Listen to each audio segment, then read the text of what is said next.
একজন নেককার মানুষ ছিলেন। যখনই তার ক্ষুধা লাগত, না তিনি কারো কাছে চাইতেন, না কোথাও যেতেন। কেবল আল্লাহর রহমতে গায়েবীভাবে তার সামনে খাবার হাজির হয়ে যেত। একদিন হঠাৎ খাবার আসা বন্ধ হয়ে গেল।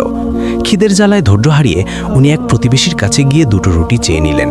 ফেরার পথে একটা কুকুর ওনার পিছু নিল। উনি বিরক্ত হয়ে দুটো রুটি কুকুরটাকে দিয়ে দিলেন। তবুও কুকুরটা পিছু ছাড়ল না, ঘেউ ঘেউ করতেই থাকলো। রেগে গিয়ে উনি বললেন, তুই কেমন বেহায়া রে? তোর মালিকের দেওয়া সব খাবার তোকে দিলাম, তাও চিল্লাচ্ছিস?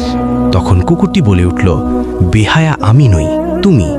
দুদিন ধরে মালিক আমাকে খেতে দেয় না, তাও আমি তার দরজা ছেড়ে যাইনি। আর তুমি মাত্র একবেলা খাবার পাওনি বলে রবের দরজা ছেড়ে অন্যের কাছে হাত পাতলে? কথাটা শুনে লোকটির বুক কেঁপে উঠল। লজ্জিত হয়ে ঘরে ফিরে দেখেন ওনার জন্য খাবার এসে গেছে। আসল পরীক্ষা তো বিশ্বাসের।